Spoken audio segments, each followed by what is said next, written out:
Yeah, so what? It's your boy, Bits and Bobs, and this is another episode of That United Show. We are through to the next round in the European competition. How do you say it again? Oh, que pasa, señoras? Que pasa, señores? Granada. Yeah, so what? Let's go!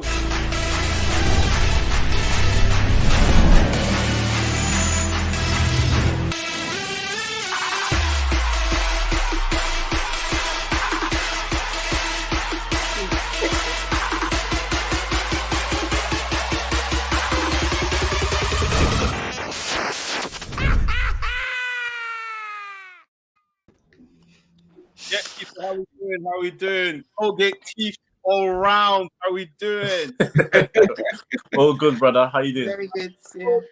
Zara, Moyo, Neeks. How is everyone? Wonderful. Not too bad. Wonderful. Yeah. I see how you said European competition. Try and drop out that line. Like it's not Yeah. European League. All right, fair enough. I see it. Listen, we're one of the few English teams in Europe. Do you know? So I mean, listen, Yeah. it's the truth. There's a certain English club that couldn't make the hurdle, but you know, we move. No comment. Listen, guys, just gonna introduce a few people tonight. We've got Kojo, free midfield in the building. Yes, We've got Zara in the building from Red United TV. Spice won't mind that plug. And we've got Moyo, one of the fine gold diggers in the building. And we've got man like Neek Sports in the building. The Neeks, by the way. How are we doing, everyone? I'm going to ask it again. ¿Qué pasa? ¿Español? ¿No? ¿Español? Muy bien. Yeah. What they said. Yeah. Listen. Neeks, I'm going to come to you first, okay? The Italian job, we got it done, okay? Myself and yourself, we talk about it in the group chat, especially with Kojo. 1-0, it was enough, obviously. Thoughts on Paul Pogba and the Italian job?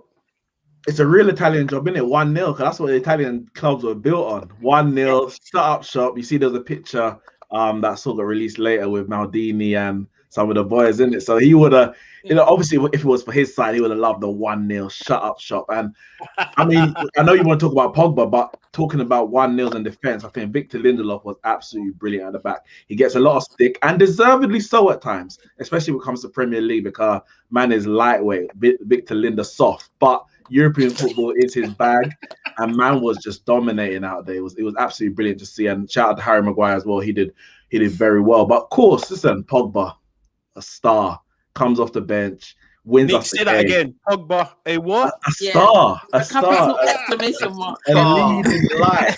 But listen, man came off the bench and won the game, but that's half the story, or less than half the story, if we're going to be honest, because he lifted the whole team. After the first 15, 20 minutes, we were dead. We were terrible. The game looked like it was going nowhere. He lifted everybody's performance around him. Fred and McTominay looked better. Right. And that's saying something. To get them to look good, you must be something in it. Bruno was having a stinker of a game. He looked better in the in the second half. So Pogba did everything and then some in that second half. And we deservedly went through.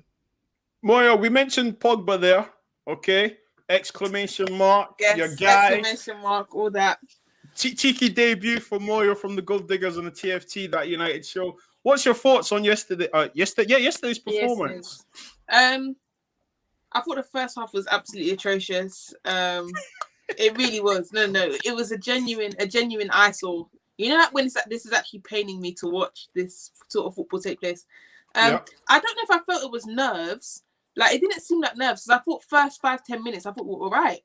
It was after that. It was the period between like 10 and 45 that was a bit iffy. I just felt like we were just losing possession too much. But yeah, with Pogba, it was just like as soon as he came on, definitely just changed the game. I felt like as well, Milan sort of panicked once Pogba came on. I saw them committing a lot more of their players to sort of marking Pogba, and that left a lot of space for people like Fred and for people like Bruno. I thought Fred was a lot better on the ball in the second half as well. But I think that again. Sorry. Fred was also a lot better on the ball in the second half. I thought that's what you said. I'm making sure. I'm just saying it quickly because first half he stunk. So, but no, second half was really improved. Was finding decent passes. So yeah, can't complain. Like Neeks said, Victor Lindelof was fantastic yesterday. Yeah. And I feel like he does really well against decent strikers. I feel like the occasion and him actually does work. It's the AFs in small clubs that actually give him the issues. But no, overall, good job yesterday.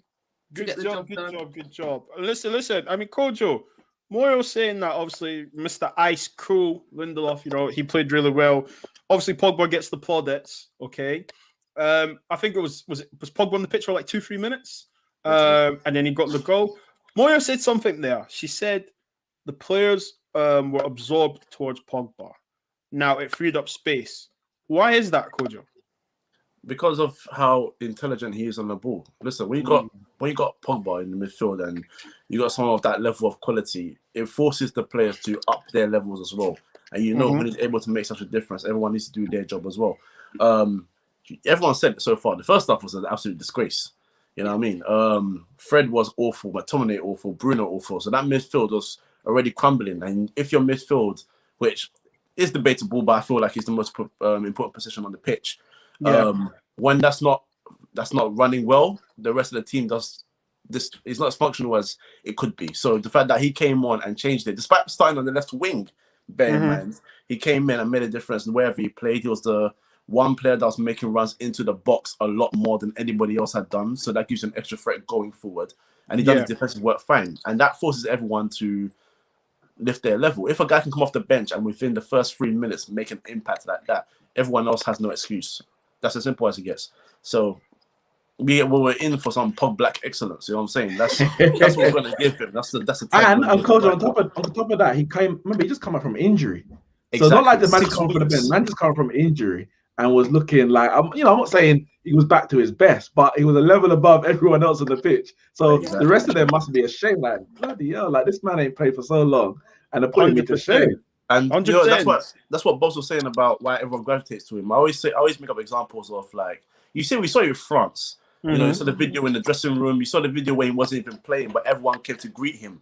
It's that kind of energy that he has. He's such a positive figure in the dressing room. Even in times where United fans were saying he's toxic and this, that, and the other, your players that they do love, the McTominays and all that, they always talk about him in a positive light. These are things are not forced. If they don't want to talk about Pogba, they will not talk about Pogba. They love this guy. He's positive in the dressing room. He brings a good energy, and he's a fun-loving guy. And more than anything, he's a dedicated person to his craft and to his family. So everything in that makes you know that you've got a great character at the team. And when he's at his best, it brings everyone up and says, I need to play at my best too. And that's what happened in the second half. Well said, Coach. Well said. You know, and you said something about when he brings his character.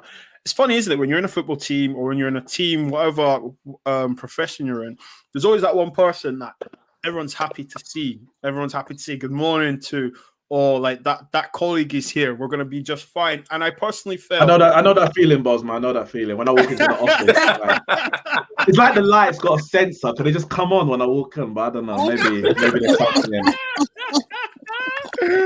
But listen, I was about to say the same thing, you know. So listen, I think me and you be shining, Neeks. We be shining, and we enjoy it. And you know, I wanna obviously give a shout out to Lindelof, especially because his performances doesn't go unnoticed. You know, big game like that, clean sheet, and you know, we have all probably criticized him, you know, fairly, obviously.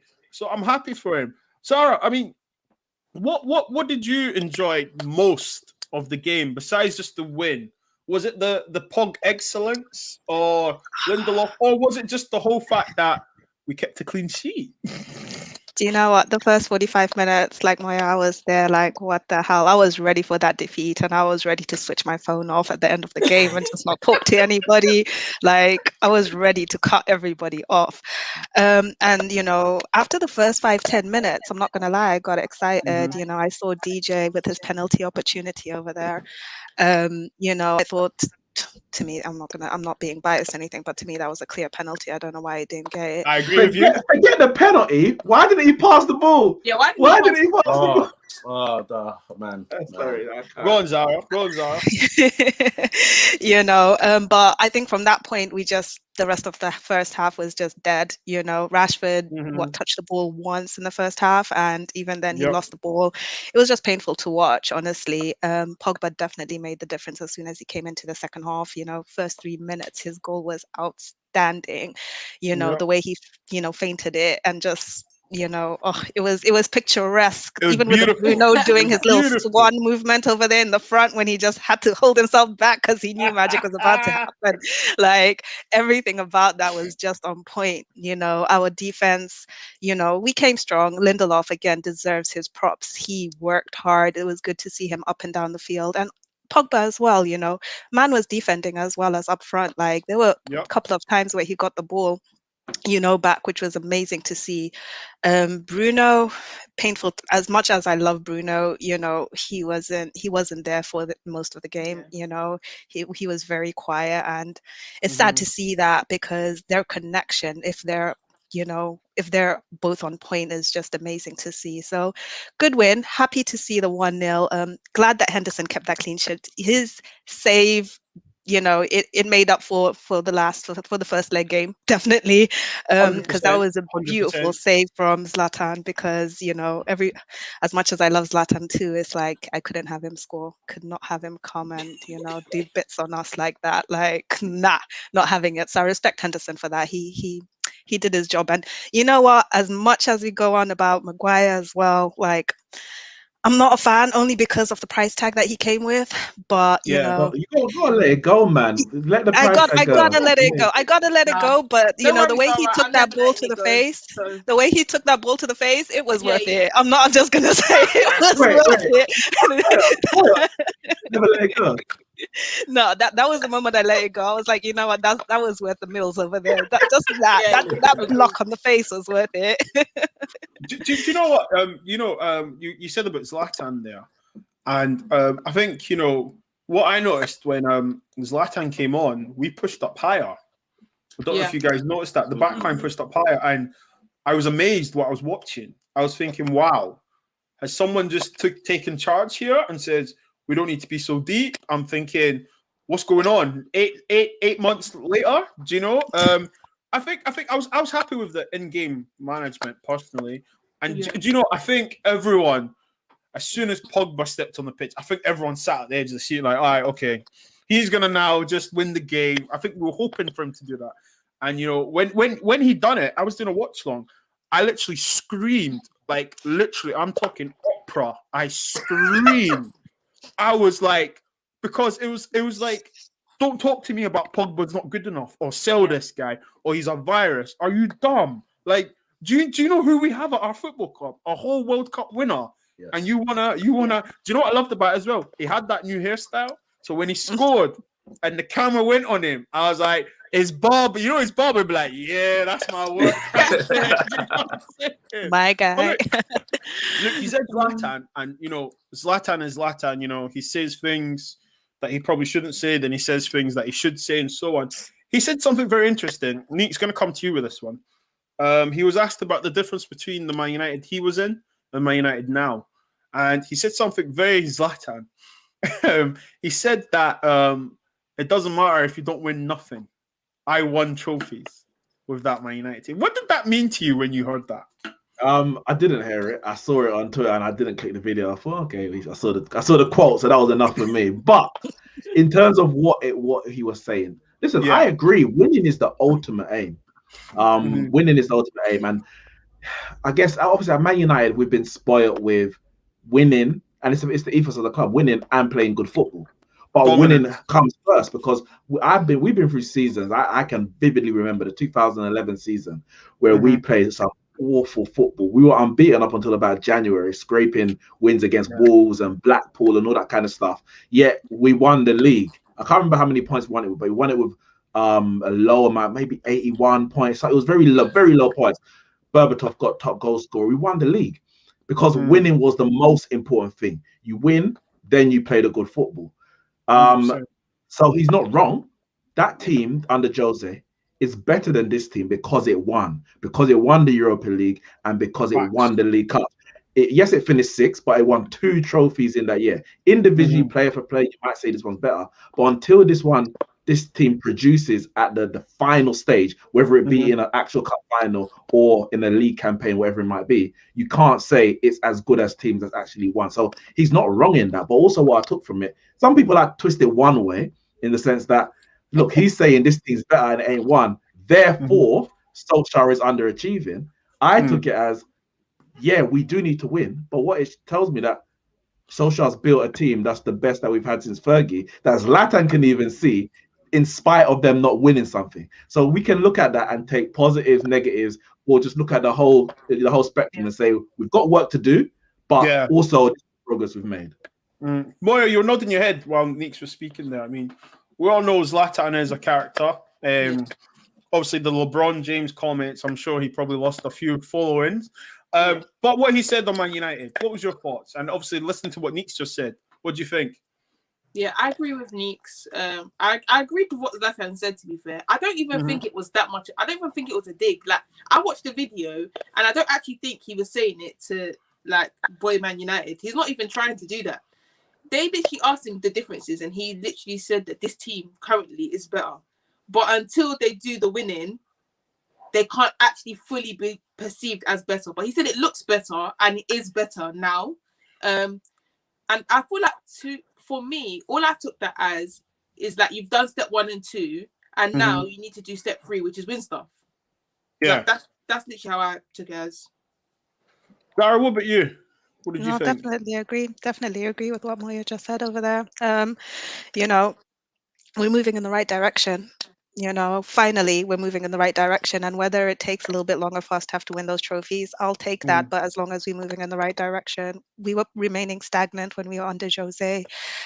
So it's just good to know that we're actually, even if it's small steps, we're moving. Simple. We're moving forward. Kojo, we're moving forward. We're progressing. A certain half of the Man United fan base doesn't agree with that. But Zlatan's comment saying that winning is everything, which is true. I believe so, because you can have a great team, for example, Spurs, and not win anything. Wait, are we talking Spurs? Are we talking Spurs now or Spurs on the potch? What's the difference? What is the difference? You know, what is the difference at the end of the day? So for me, he's right, isn't he? Because you can play. I've seen Leicester City win the league. Okay, I've seen Porto win the Europa League and then the Champions League back to back. Do you know what I'm trying to say to you? I've watched Jimmy Traore win a Champions League, right? So, I mean, what he said, Kojo, it's not damning, is it? It's actual factual, isn't it? It's true. Obviously, the way it's because everyone knows Zlatan's character, and the thing is, he's very chesty, isn't it? So when he's chesty, people think that he's just coming to slaughter. He's just coming to say, listen, yeah, they're better, they're second, they're this, but I won. What have you done? You know what I'm saying? And it sounds like that. But it's true. They finished 6th, yes. But then they won 2 trophies and then proceeded to finish 2nd next year. So he's saying, all right, cool, you got top 3. I mean, yeah, you finished 3rd, so you're top 3, top 4. But you didn't win anything. You're 2nd, you're progressing, you ain't won anything yet. So until you collect that accolade, you have that medal around your neck. Don't come and chat to me about... Don't chat to me. Exactly. I don't want to hear it. You know what I mean? And that's levels because he's a winner. He's a serial winner. He's won everywhere he's gone. That's literally what has happened in his career. So at the end of the day, he's not lying. But that should be something that the players that have played with him and the players that have joined that have not played with him should take in and say, hey, you know what? I wanted to take it in a disrespectful way. I wanted to be like, right, this guy just called me out. You say Michael Jordan, and I took that personally. I wanted to be like, hey, you know what? All right, cool. I'm gonna do you one better. You said what? League Cup and Europa League. I'll say Europa League and FA Cup. You can't compete with League Cup. League Cup don't FA Cup. That's got history, like actual history. You know, that one's been Carling Cup, Worthington Cup, Carabao Cup, Coca-Cola, everything. So, you know, bring me the Europa League and bring me the FA Cup and then come and chat to me, Zlatan. That's how I want them to take it. And then we go. And I hope so. I hope so because I want that. I want that arrogance. I want that competitive. There's no point being competitive if you're not trying to win something. You can't enjoy winning. You know what I mean? Like it's like when they say about the players going through Carrington, you see all the pictures of the winners and stuff. You need to aspire, you know, to win. You see Zlatan, he's won everywhere he's went, you know, and when he said that, for me personally, I was like, raw. I was like, Rashford, man, are you not going to take that? Are you not taking that? You know the wickedest thing, obviously, a lot of them man have won. You know, Rashford won FA Cup, League Cup, Europa League here. But there's some who haven't. The likes of Bruno, I don't think he's won anything other than the Nations League with Portugal. Nations League with Portugal. In his career. And what couple cups, like domestic cups, but that's about it. Well, has he won domestic cups as well? Okay, but Not it's like, leagues, just cups. You know, but for me, not league like, titles. Isn't it? The swords. but winning trophies should always be the aim for players and fans. I don't understand this obsession with, but we kept making top four. And I say that maybe it's a dig at Spurs. Arsenal went through that period. We're in that period now, but it's not an obsession as if we don't want to make it that. I take it as a stepping stone to win, as opposed to we're qualifying for top four. Look how good we are. We've qualified for the top four 3, 4, 5, 6 years in a row. I'm very happy you said that because I don't want to be known as Manchester Arsenal fan. I found that. You want to they got top 4 for 4 years, and that was their thing. They went from being invincible to Arsene Wenger's doing great because we're always in the Champions League. As tourists, you go see that exactly. But really and truly, take a couple of pictures and you're going home. Exactly. You know what I'm saying? I was worried about Champions League this year. I was thinking I don't want to go Paris Saint-Germain and say, I'm going to lose, but we get to see the Eiffel Tower. Bruv, go and win. You know what I mean? Go and win. So, I'm happy you said that because we need to add trophies to the collection now. That's what defines you as a manager and defines the players in their career. So, you need to add trophies to your collection. I think only when you don't win or you haven't really experienced winning, do you accept not winning. You accept mediocrity. Like, I said, we grew up winning as Man United fans. When we won the FA Cup, even against bloody Crystal Palace in 2016, I was at Wembley. I want that feeling again. I don't care how we get there. I don't care who we have to play. Give me Rochdale in the final. Let me spank them 9-0. I don't care. Say it was unfair, men against what. I want that feeling of winning. It's when you ain't won, then you start trying to find other things that can equate to the feeling. It's like, it's not going to match up. Like winning an Audi Cup or something. Audi Cup, all of them kind of things there. The whole damn thing. Do you know, talking about players, right? Our left back right now, apparently, there's opinions and statuses on social media going around, guys, that he's the best left back in the country, in the land. He's got his call up to England. Guys, Zara, I want you to go first on this. What's the script on Luke Shaw right now? Is he the best defender in the league, or right now is he just on form? Because we've all watched Luke Shaw in his whole duration. So, talk to me.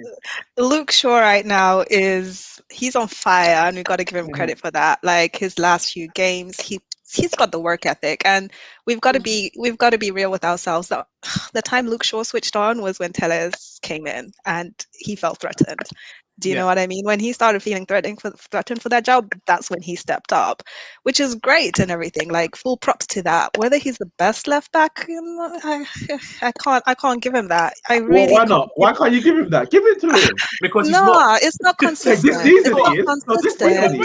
It's not consistency. Like, you know what I mean? He's great. He's doing amazing. He is really doing amazing. Like, I give him all of his props on that. But Wait, Zara, wait. You just said he's really doing amazing. He's doing amazing. He's considered, but all right. Name me this season in the league. Name me a better left back this season in the league. Well, you would say that Luke Shaw is the best left back this whole season. Seriously, in the Premier League. Well, name me one. Name me one. Boy, don't worry, I'll wait. Yeah, I'll wait. That's true. I'll give him that. This season, I'll give him that. For me, Robertson is a better left back. Don't get me wrong. Tierney is potentially. I don't know enough about Tierney at the moment, but he's potentially a better left back. Luke Shaw came with a lot of the hype that we heard Tierney came with when we first signed him.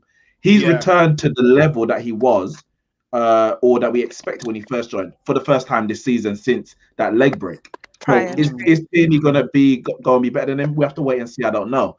But this season, when Tierney's been playing that left centre back half the time as well, I don't think anyone's been better. Chilwell's been dropped for Alonso at times. Yeah. What, Cresswell?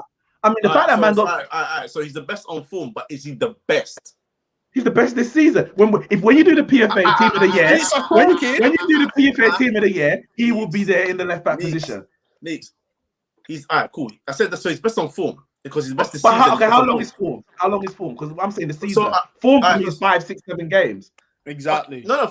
So okay. So what I'm saying is this then. Like, if you're gonna give him the accolade of best, because I'm not saying you are, but like, if people are gonna say he's the best left back in the league, point blank, period. You've had other left backs like Lo Robertson who's had at least 2 or 3 years. Yeah, you have to be. Yeah. There's levels to this. You know what I'm saying? Because I don't need to do this season and then revert back to type.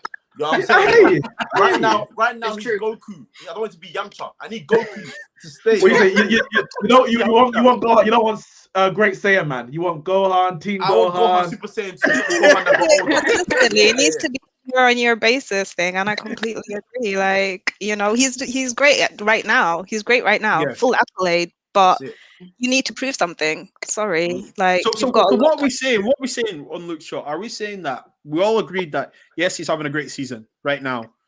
We could talk about stats and ratatata, but right now on form, he's having a great season, so we're enjoying it. However, you know, as Man United fans, we've been supporting Man United while he's been at our club, and are we just saying that that's cool, but how long is it going to continue? Do you know what I mean? You know, there's a big question mark on this, because is he another tackle away from another bad injury? Is he another performance from a bad performance? And for me, it's like, should we just enjoy what we're getting from him right now, and then just see what happens? But even the AC Milan game, I don't think he was great. You know, he wasn't. He wasn't. There was a few times where he played on. I can't remember, someone on side on the other side, like he was dropping too deep. Yeah. But he's got to a level this season, especially. And the thing is, at times last season, remember when Brandon Williams first came into the team? I was just about to say. Go on then. Go on. No. Continue. Okay. Yeah. When he came in, everyone's like, Shaw's done. Shaw's finished. Brandon Williams left back, and the man came back to take his place. Then he got injured. And then after lockdown, I think Brandon Williams was playing, whatever. Then Telles came in and he went up another level. So anytime he gets a competition, he goes again and he tries to get that position back. But yesterday he wasn't great. Yesterday he wasn't great. But he's got to a level right now. He's playing at a level, should I say, where even when he's not great by the standards that he's set this season, he's still putting a good performance. He ain't putting a performance like, get this man off, get Tellers off. Because that's what it was at one point. It's like, what's Luke Shaw doing on the pitch? Get him off. We were willing to play Ashley Young over Luke Shaw at one point. That's how bad it got. That's true though, isn't it? I mean, I think when we used to see Ashley Young play left back, we were like, okay, cool. We move. Yeah, we'll take right? that. We'll take do you know it's true? And you know what? And Nix, you said something about mentality in the competition, right? And this always gets me. Could you're a coach, right? And I think to myself, why do you need someone to give you competition to take your spot away before you start playing? Because we've got 2 players that comes to mind. Luke Shaw has got competition, he excels. Martial gets competition, and he goes into a shell. Yeah, he goes into a shell. Exactly. I mean, so guys, what is it, Kojo? I mean, what do you think? Is it the person, the character? Because remember, Solskjaer said something that we're not just looking at players, we're looking at the right characters for the club. So should we give Luke his flowers for what he's doing? Or should we be saying, actually, you're at Man United, mate, this should be the case regardless? Well, it's 2 sides, because obviously I should give him his flowers. Tellers came in as a better left back, doing his thing at Porto, and you know, in terms of his quality going forward, I think defensively he's also suspect, but going forward, he is a problem. And that first game he had against PSG, he was causing hell for PSG, whipping the ball in on the left side, and he didn't even play primarily as a left back. He was more going forward as a sort of like a winger, wing back sort of role. So, you know, when he came in, I was like, right, sure. Even me, I was like, sure, listen, you're in big trouble, man. Like your time is ticking. But he stepped up to the occasion. But on the other side, it's like, why did it take that? I would hope that you would play so good that the team would look to bring in someone to provide that competition. You're at such a level that they don't look and say, this guy like Tellers has to come in to give you competition. They're saying, I don't know, Tellers is coming in to be your backup rather than the guy that can possibly overtake you. Obviously, now he's done his thing and he's the undisputed left back at the club. So there's no issue there. With someone like Martial, he's another issue because every time it's been like Alexis Sanchez and I sympathize with the Sanchez one because he was in good form up to that signing. Yeah. And then, but even when that signing came, for me, it's like, all right, cool. If this guy's suddenly coming and taking your place, and Sanchez was not playing well at all, when you get your chance, you need to try and grab it. At least show the effort rather than, you know, get into your shell. I feel like Martial takes it as a bit of a slight. Like, why have you gone to go and get someone if I'm here? And he takes that as, well, I don't need to prove myself to, like, I've shown you what I can do. If you still feel like I need to prove myself to you, then that's your own problem. Martial moves like a stubborn spouse, doesn't he? Yeah. Like, well, I can't say yes. When you said stubborn, I was like, yes. And then you said spouse, and I said, ooh. And I'm not even meaning as in a stubborn woman or a stubborn guy. I'm just saying spouse. You know, was one of the two. Yeah, woman or guy. guy. So because it's like you know, like you're wanting something that you know you can get, and they're just moving proper shiesty, proper like just you know what, you know how we say they're forming. Well, you know what I'm talking about, right? Yeah. When they say they're forming, like, why are you acting like this? And I just think to myself, like, are you the right person for this club? Like, are you really up for this? Because you know what, when it comes to competition, or like say there's a bit of a rumbling, I'm not walking down the streets with Martial because I'm thinking, like, you can't handle heat. Do you know what I'm trying to say to you guys? Listen, also, we need to talk about something else, guys, and I need to plug this, okay? I tweeted a few days ago, 9 million of the Queen's Great British Pounds. 9 million. I'll repeat this. 9 million of the Queen's Great British Pounds. Now, nothing's been signed yet, okay? I want to ask the timing. Moyo, I'm going to come to you first. The timing of these reports that came out that Ole Gunnar Solskjaer is potentially going to sign a new contract for an annual salary of 9 million. Now, I'm not going to ask you, does he deserve it? I'm not going to ask that yet. I'm going to ask about the timing. Yeah. Is that right or wrong? And why? I think the thing is this year that, like, okay, they've said it just before a sort of period where we're in competitions and stuff like that. But the thing is this year, we all really and truly knew this was coming once they said Fletcher was XYZ and this John Murto was becoming XYZ, because really and truly, everything that they said, they were like, we've been having serious discussions with Ole. If Ole is not part of the future, it's not him that you'll be having discussions with. I like that, we know for sure. Like, to be fair, that marked that he's getting a new contract immediately. So no one should have been shocked when they saw that tweet. It's definitely happening. Don't think it's rumors or anything like that. It's happening. My thing is, Jose also signed a new contract 7 months before he got sacked. So new contracts don't mean anything, really and truly. It doesn't mean a thing. But that's even more reason why people shouldn't be pissed at him getting it. Because as you said, like, if he gets to a point where he's not performing as a manager or lost the dressing room, they're gonna get rid of him. They're not gonna be like, oh, we just signed him a new contract, we have to keep him forever. So it doesn't really make. The only thing that it could do is potentially derail the season. But what we have to remember, Man United didn't release any information. This is a leak that came out in the tabloid press. So it's not like Man United came out and said, we're giving Solskjaer a new contract. That for me would be an issue. You're like, why are you giving in the middle of the season?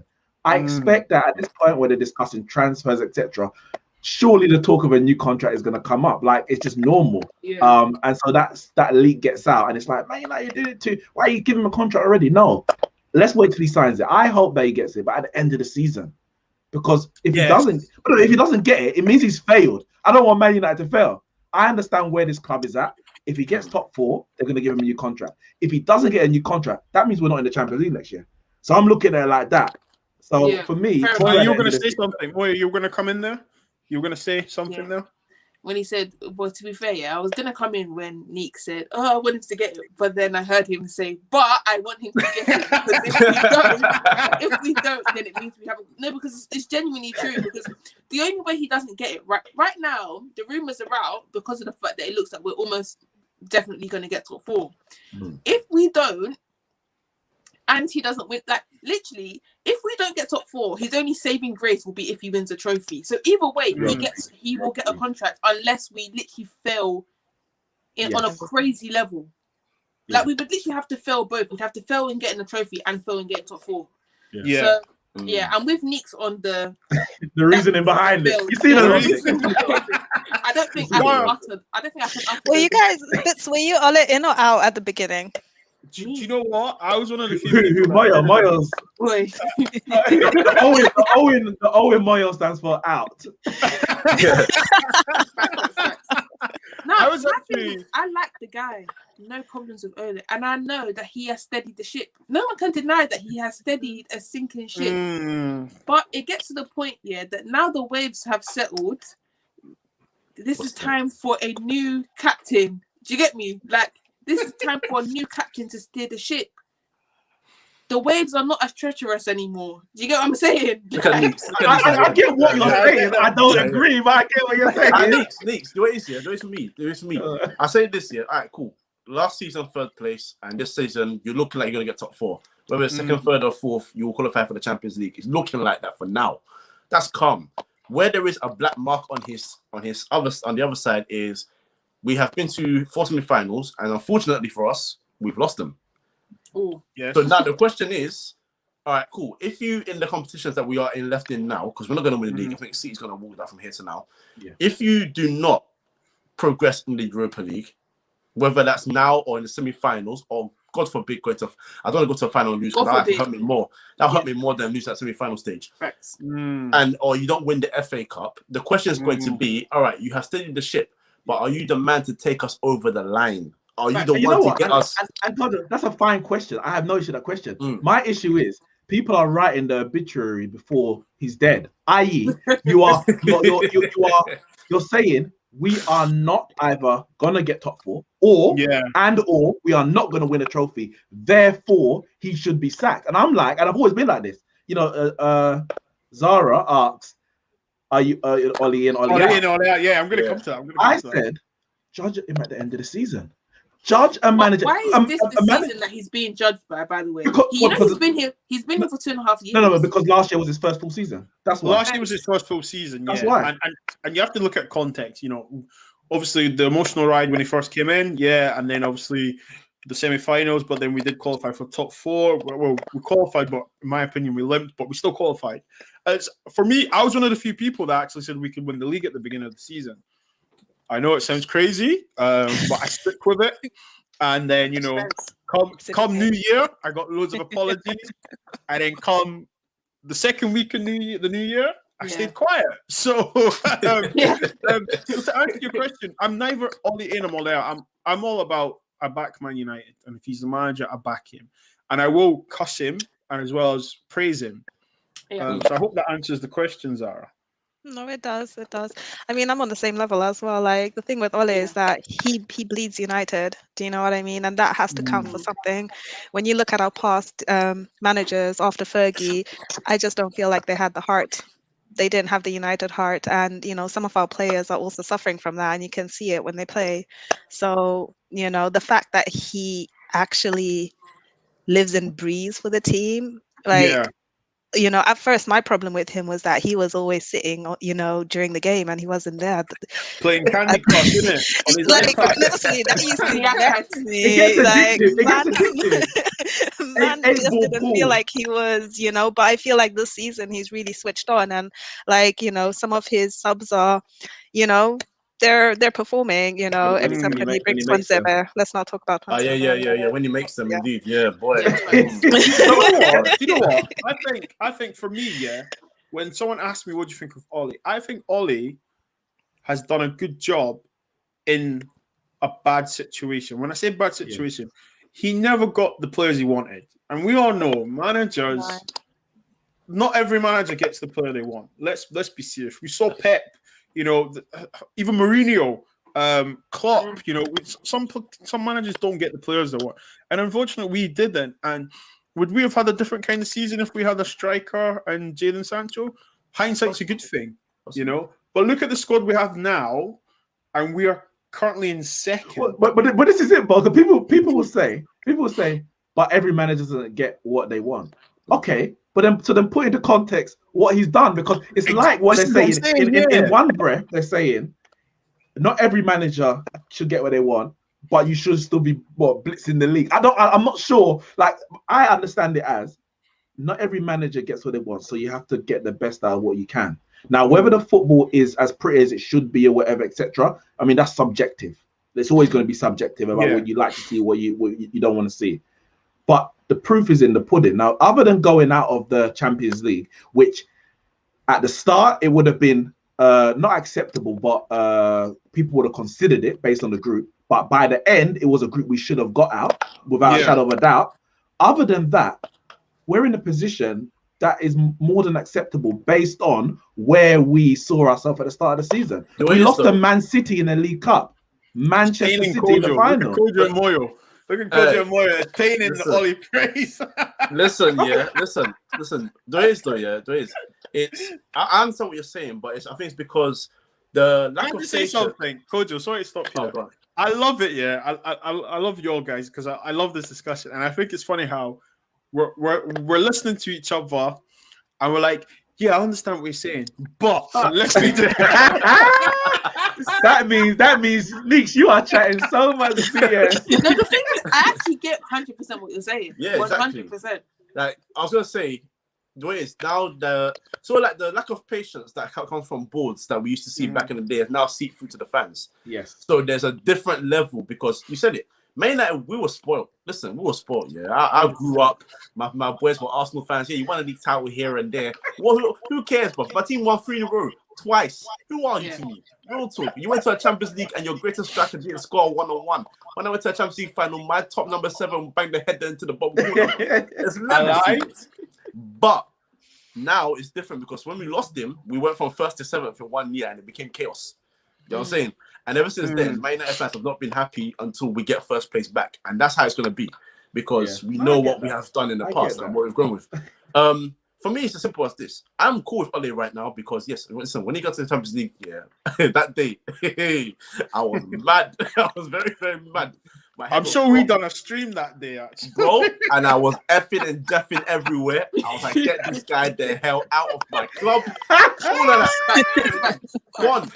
But I'll tell you this right now. If he does get into the top 4 and he doesn't win the other 2, I will not be completely satisfied, but I'll understand why he stays and I'll be cool with it.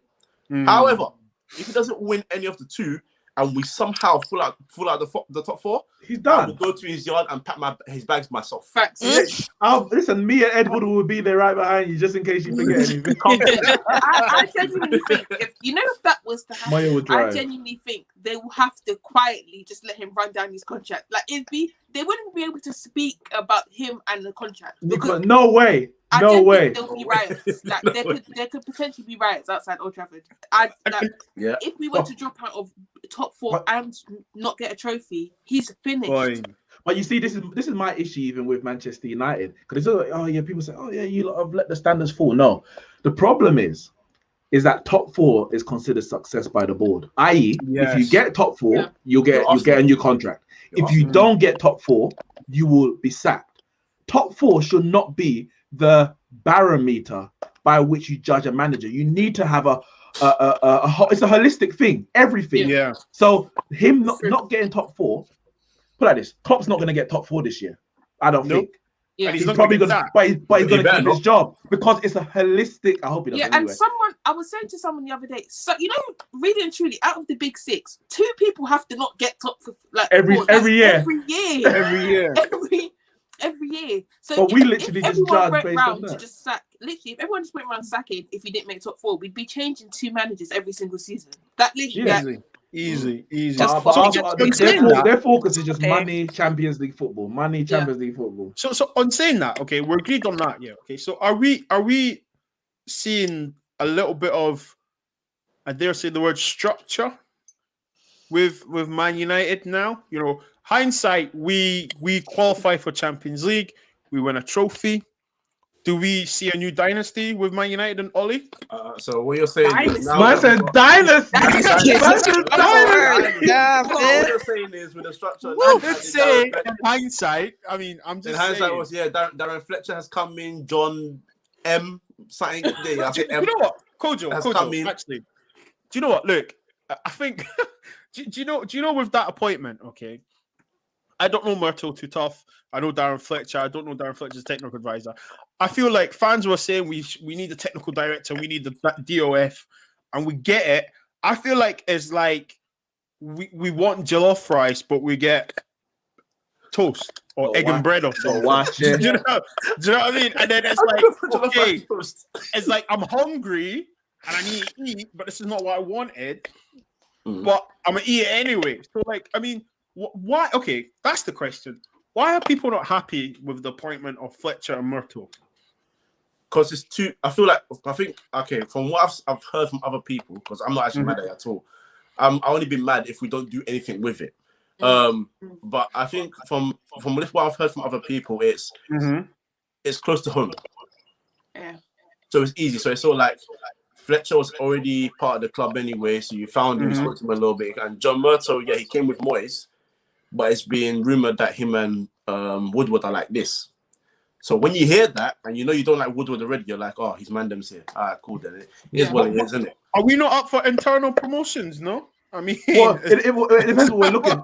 Because do we want change, or do we just want a little jiggle around? Because it's a bit of a jiggle around, but I hope that it actually comes out as proper change. Because go on, my little itching going. No. I agree with you. I literally think it's just a case of if we see that the two people that have been put into these positions actually have an impact, and it's not just titles that they own, then I'll have no problem with it. But as of right now, I feel like people shouldn't be angry at the decision, but also you shouldn't really be loving the decision. Like, we can only really judge this once we see something. Like once we see it actually in motion, as opposed to just the titles being given out. So are we saying no to the dynasty? Is that what everyone's saying? It's not a dynasty. Take your time. It's gonna take a long time. It's another 5-10 years, yo. I said dynasty.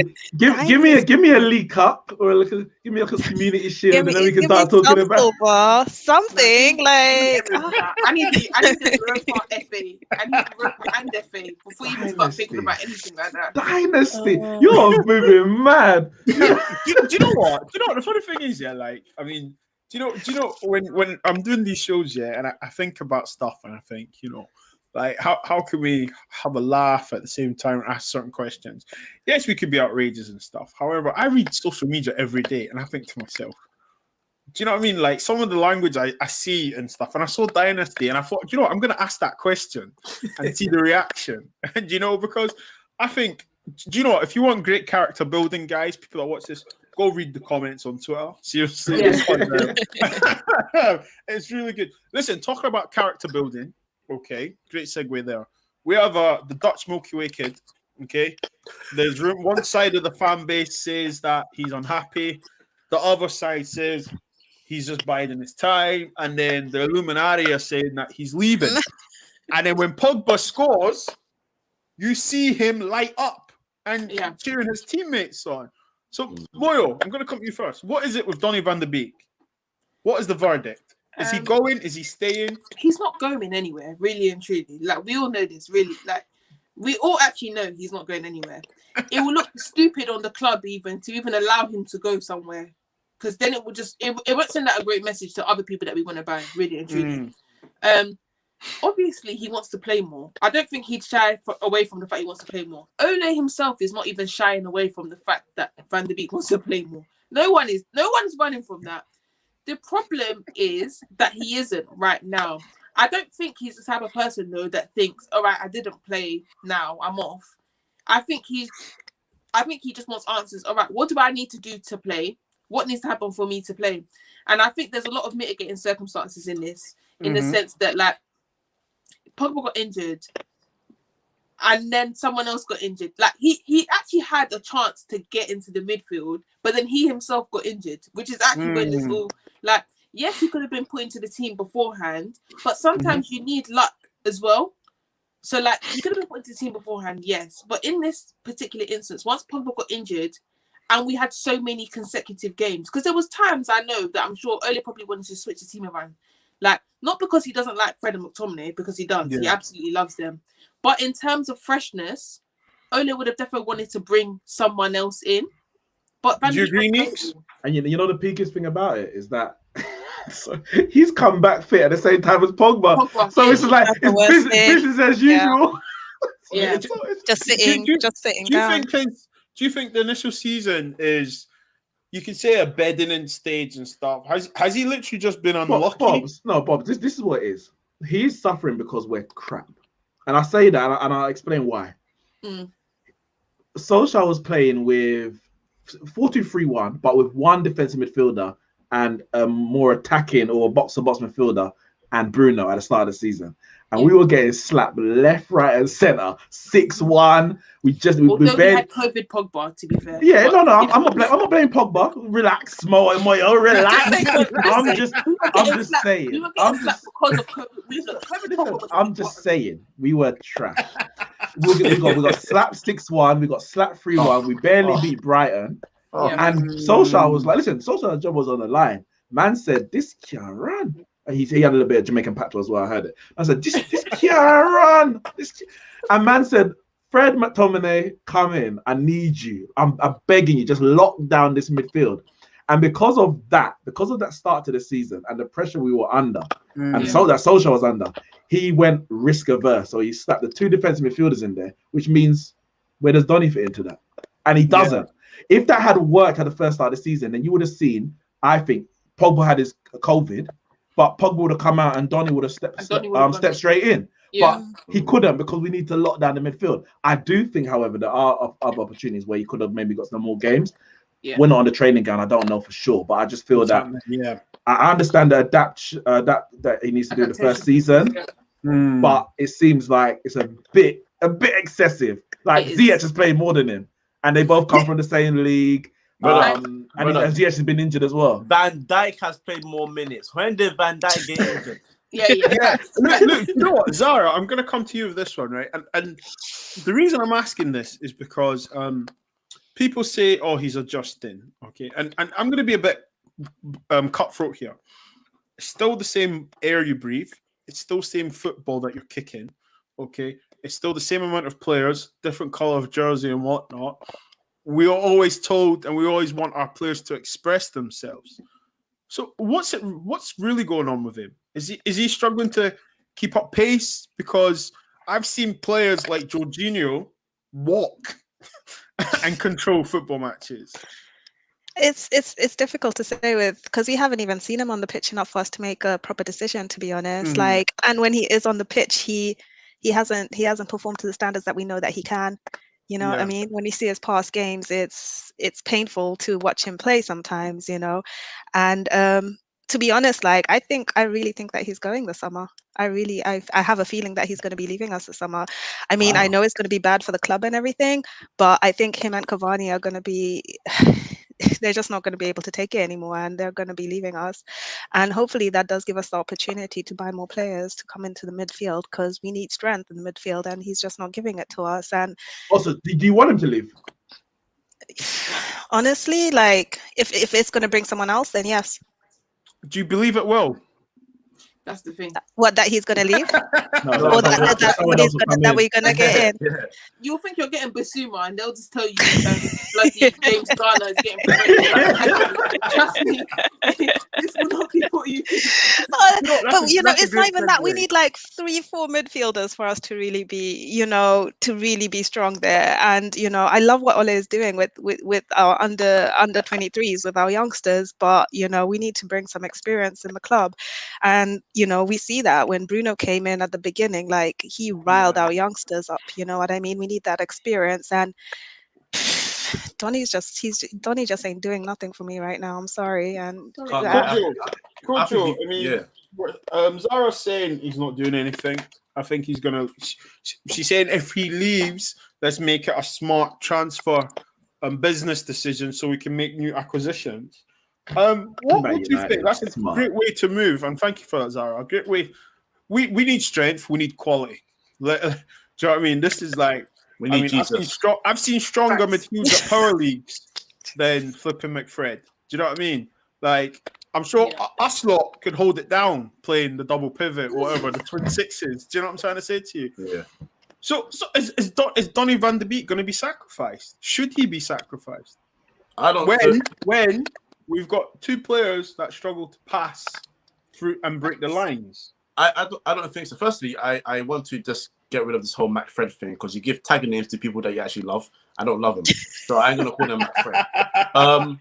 But more to the point, no, I don't think he should be sacrificed. Look, I think first season players will always struggle here and there. He's part of that class right now that has not drained him. He's had good moments, like for example, when we were away to Newcastle, I think it was 1-1. The game was in the balance. He came in and he made an immediate difference. Was helping with the counter attacks. The first game of the season, he came on. It was a short appearance, but he managed to get the only goal of the game. He looks sharp. He looks in good shape against Palace. So he's had these good moments here and there. I think it's more about just finding a system that works. And I hate using the word system because I don't like the word system players.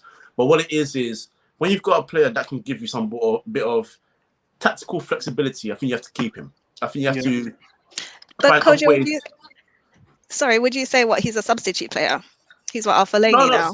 So I don't even think he's a substitute. I think he can be a starter. But the issue is this: with United tend to have, I think. Yo, Zara, did you say Fellaini? I missed that guy. Just come in to do a little bit of, 1-2-1-2, that gave taking that it back. He gave me some tears when that guy was playing. Didn't Mourinho play him up front against Sevilla? I don't want to bring that back, man. He did. But there is just like a lot of football teams these days, United have like a plan A and there's not really a plan B. And when I say that, you can change your tactic, but the style of play is still the same. There's no real change. And it's either whether it's the 4-2-3-1 or very rarely a diamond, nothing changes. When you've got players like Donny van de Beek who can play as a number 10, who can play as a number 8, and if you want to play as a sort of like a holding player, because he's got the quality on the ball and he's got his passing and his short passing and all that, you can use that kind of player in certain games. And that's what I want. I want the team to be a lot more tactically flexible. I want them to be able to adapt in different situations. So if you need to play McTominay and Fred for one game, all right, do it. I'll have to accept it. But then if you need to play Donny van de Beek and, I don't know, James Garner if he comes back in another game and it works, I will accept it because the fact is you're using them in different systems and in different styles to get the best out of it. I think he has that ability about him. Yeah. But if he doesn't succeed in his second season, I will understand him going because that's 2 years at a club that I feel like will give you the chances to play games. And he will get more games next season. I truly believe that. And if he doesn't step up, then he has to go. But I would keep him. I don't think he needs to be sacrificed. Do you need to be sacrificed? I think no, because I think next season we're going to be in Champions League. Martial. And I mean, let's not do this today. I didn't see that on the agenda. No, we're staying clear away from Martial. So I just think, on the back of what Zara and Kojo said, I 100% get what you're saying, Zara, because what's the point of having a player if you're not going to play him, right? I get that. And if the way we're playing and you're going to stick with McFred, Scott and Fred, there's no point having him if you're going to stick to a certain way. If you're going to use imagination and be courageous, then you play him. And then, you stick someone else in there with Jimmy Garner. However, what Kojo said, I'm thinking, we can't allow this guy to go because he is quality. We've seen him. Okay, people say you saw snippets. No, he went to the Bernabeu. He done Real Madrid. We saw what he done for Ajax anyway. He's actually a winner. He's one of the few players in our team that's actually won a league title. Okay, not being the English league, but he's won it. You said another player, Cavani. Now, Cavani, El Matador, he's had a fruitful season so far. I mean, he's ate the fruit, he's enjoyed, and there's sometimes when he's completely missed the basket, never mind the fruit. So, Neeks, what we saying about Cavani? Do we just, do we say thank you for the memories? Thank you for coming.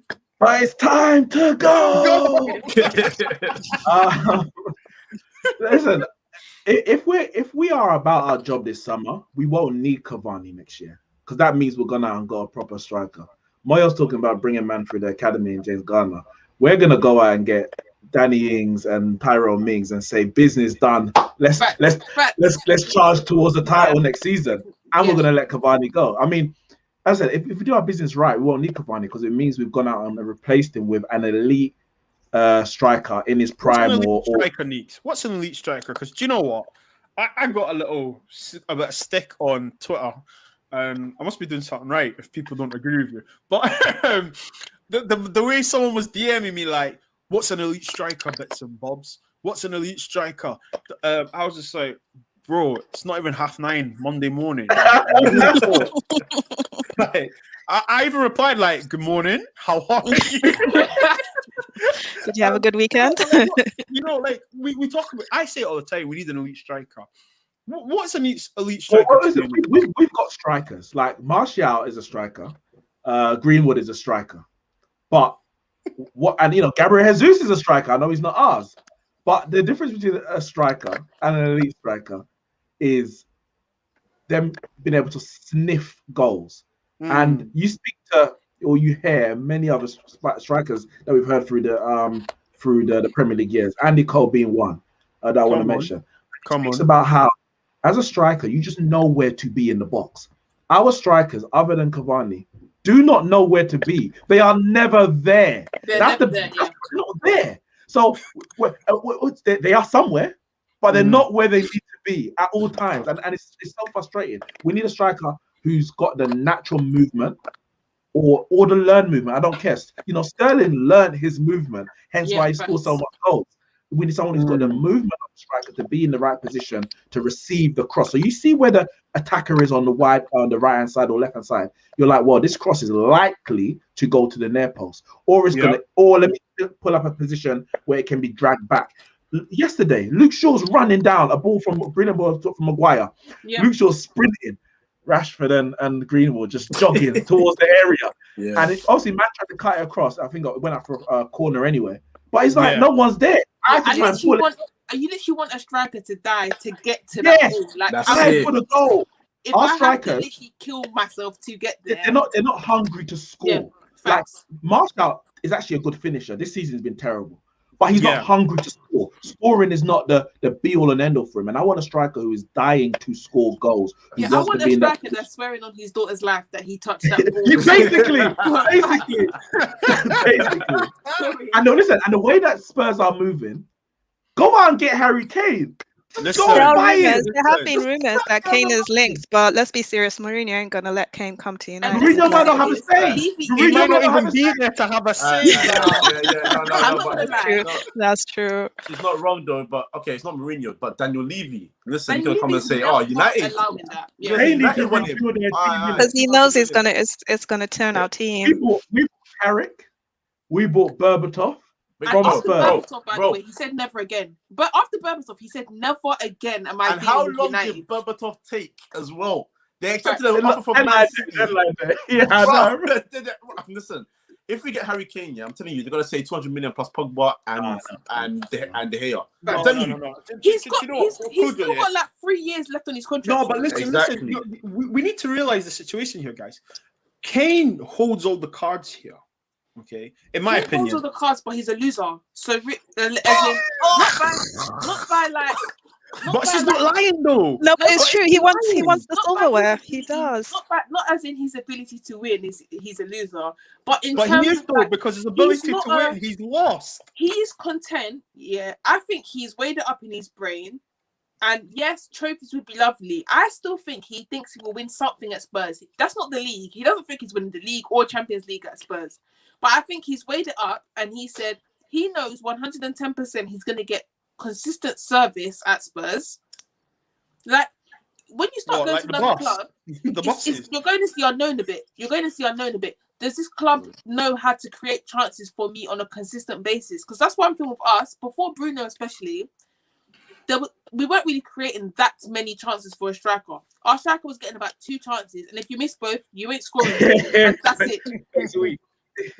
Kane right now knows the exact setup that Spurs have. He knows who's going to give him his chances. He knows Reguilon's going to give him his chance. Well, you know what, Moya? If that's his mentality, then fair enough. I don't want him. If he's so comfortable to not win anything, knowing that he can basically get himself to a record, you know what? I don't want him.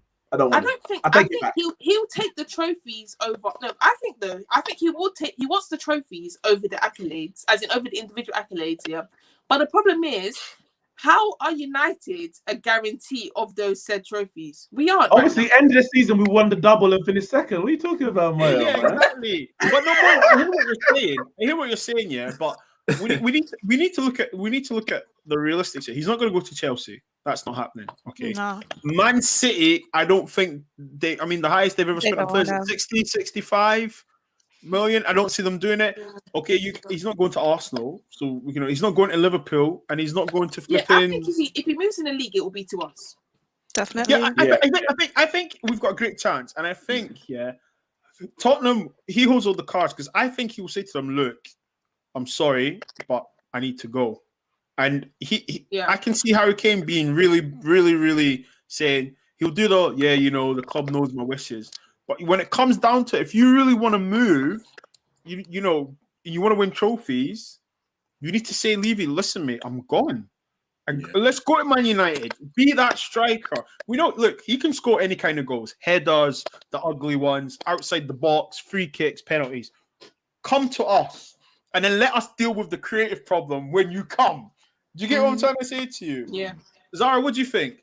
No, I completely agree. Like, I think that Kane would be a beautiful, beautiful addition to our team right now. And I I think thought you were that going to call him a beautiful man. I was going to say, all right, okay, Zara, all right.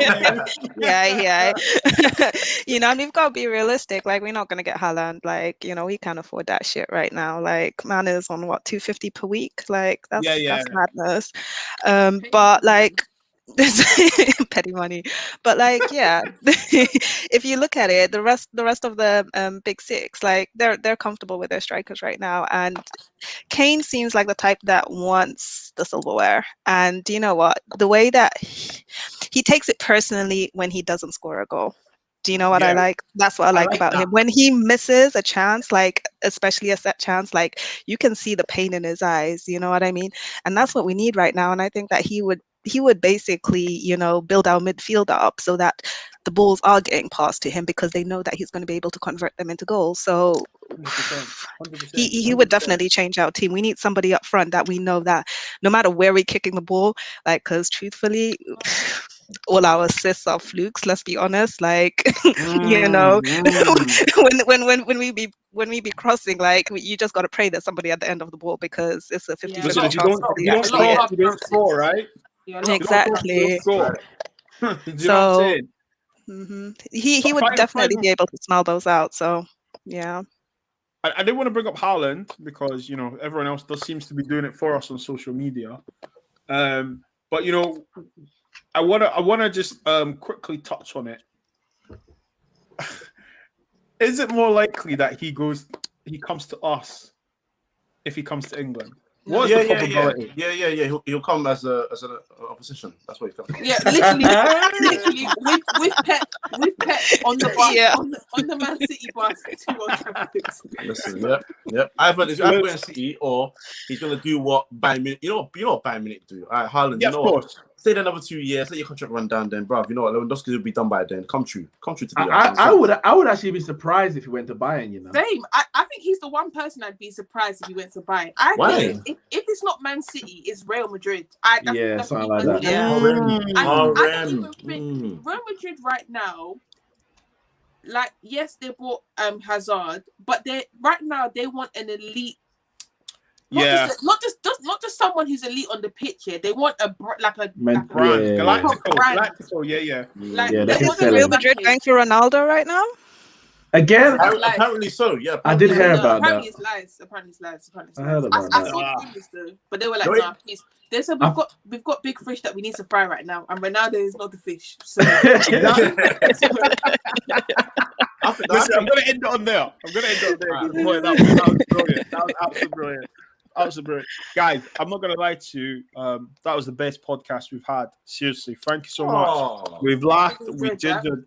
Do you know what I mean? Seriously, we laughed, we gingered. Well, it's obviously must be you lot because I've been on before and he never gave me that. So. I'm feeling a bit hurt. Like, God damn, what I do to deserve You're this? part of this one. That's the difference. Unfortunately for you mean.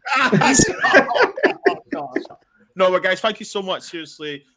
People that when you do watch this, please drop a comment where you are watching it from. Drop us a like. We will be in the comments, so don't worry. Guys, thank you so much for joining me. That was That United show. Thank you so much. Peace and love to you. Everyone take care. Ciao.